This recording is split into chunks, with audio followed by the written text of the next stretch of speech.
Somewhere halfway through the last console generation, video game developers started to flood the market with various remasters and re-editions of previously released titles.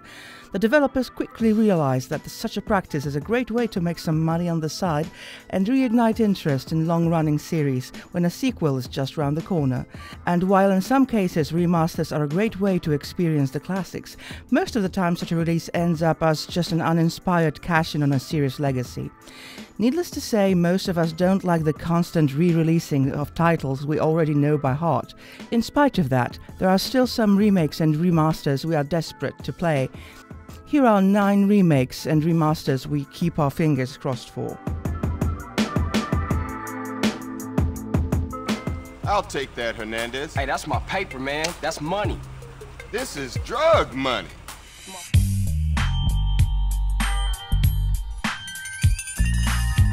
While GTA 3 popularized the sandbox formula and GTA Vice City had a unique atmosphere, it was GTA San Andreas where Rockstar gameplay formula peaked.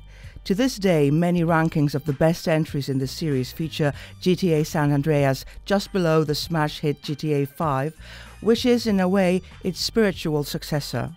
It's not like we're dissatisfied with the way the latest GTA turned out, but San Andreas' emphasis on customization, just like the new cities of San Fierro and Los Venturas, haven't been seen in the series since.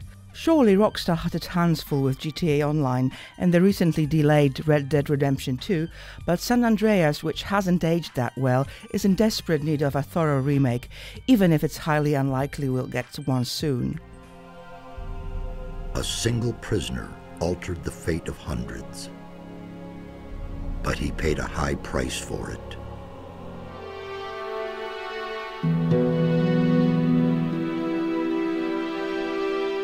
The first 2 Gothic games from the German Piranha Bytes studio are considered cult classics by many. Even though the games had some technical issues and the controls left much to be desired, especially when it comes to the first game, the atmosphere and the story were something unique. In the first Gothic game, we played as a convict thrown to a fantasy prison of sorts, and instead of saving the world, we simply had to survive, basically in a fantasy version of the once popular show Prison Break. The second game continued our story, introducing a bigger threat and forcing us to deal with the surprise consequences of the first game's aftermath. Even though Piranha went on to make a third Gothic, the Risen trilogy, and are currently working on the upcoming LX, fans agree that the games from the developers haven't been the same since. The re-release of the first Gothic games would be a great way to introduce a new generation to this niche RPG series and to make some money on the side, that is, if the studio would be able to fix the tankish controls and the terrible fighting system.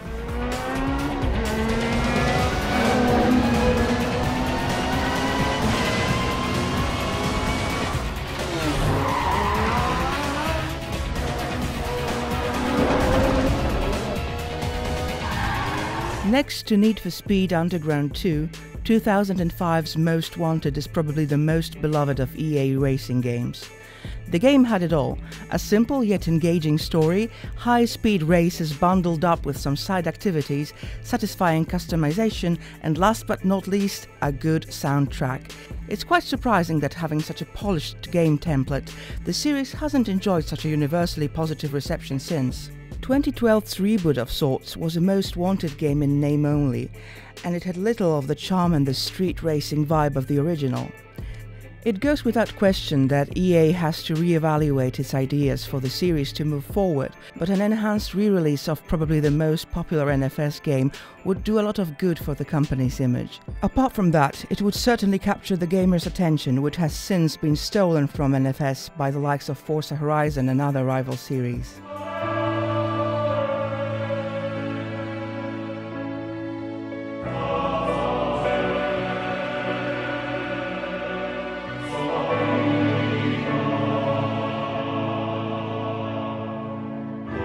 Warcraft 3 is unquestionably the victim of World of Warcraft's success, as the legendary MMO is still enjoying popularity 12 years after its launch, which gives Blizzard hardly any reasons to do a new project set in the Warcraft universe.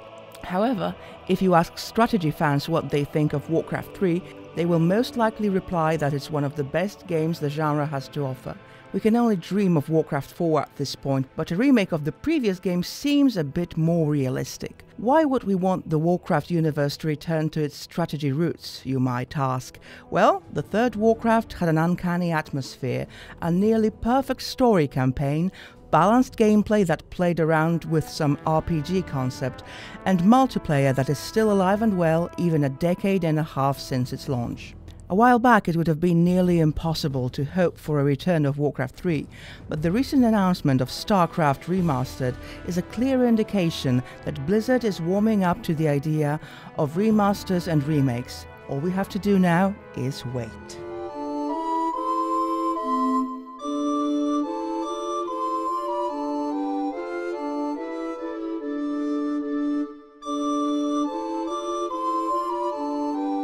For a company that is so eager to re-release older games, Square Enix is surprisingly unwilling to create remakes of earlier installments of their iconic franchise. It took fans years of sending petitions to the company to have them agree to make a remake of their first greatest hit, Final Fantasy VII, and while some complain that it won't be the same as its gameplay is based more on the successful Final Fantasy XV, you have to admit that the first trailers look very promising. The potential success of the new Final Fantasy VII might make Square reconsider remaking other games from the PlayStation 1 era, and if that's the case, we're hoping for Final Fantasy IX.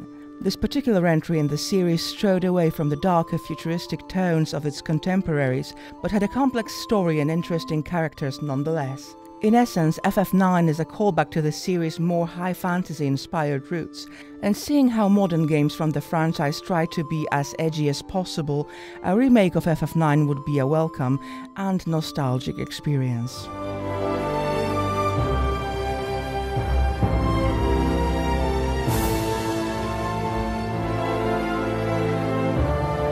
After a just okay sequel and a disappointing Part 3, it's highly unlikely we'll get to see the next Mafia game soon. Surprisingly, the 2002 Mafia City of Lost Haven remains the best game in the series to date, and it's about time 2K reconsidered bringing it back. After all, the only thing that needs to be changed is the visuals, and maybe that horrendous racing mission. In a market dominated by series like GTA or Saints Row, we need a gangster tale inspired by the classic Godfather more than ever.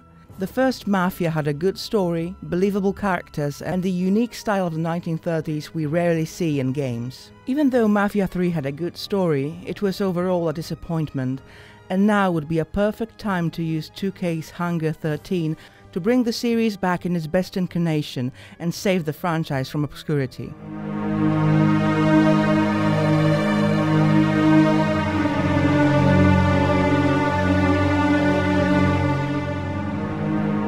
Stalker, straight from the Ukrainian GSC game world, was a game that promised much more than it delivered, but it still got received quite well and amassed a cult following. Gamers more keen on a darker tale in a post-apocalyptic world instantly fell in love with the paranormal zone and a unique mix of horror, survival and mystery they got to experience. After the success of the game and its two supporting titles, it was quite obvious that the upcoming Stalker 2 was going to be even better, but after a troubled development cycle, it quickly got cancelled. Even though some of its developers worked on the mediocre Survivarium, and one could consider the Metro series as a spiritual successor of sorts, we need more of the original Stalker, and it seems quite likely that we'll get just that. The studio behind the game recently reopened, and a re-release of the Stalker seems quite possible.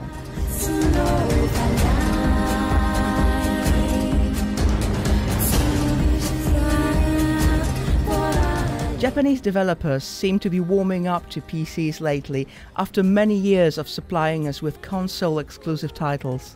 Some even decide on simultaneous multi-platform releases, as was the case with Nier Automata, which launched both for PS4 and PC.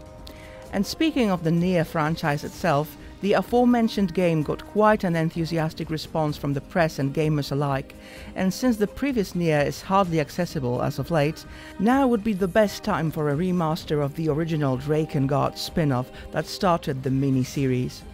Automata's predecessor, simply titled Nier, was developed by a now defunct Cavia studio, but since Platinum has the rights to the franchise, it wouldn't be a problem to polish the audiovisual side of the game and re-release it for the new consoles as well as PCs.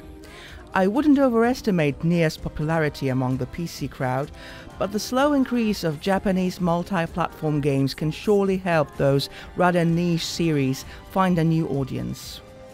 I heard them say we've reached Morrowind.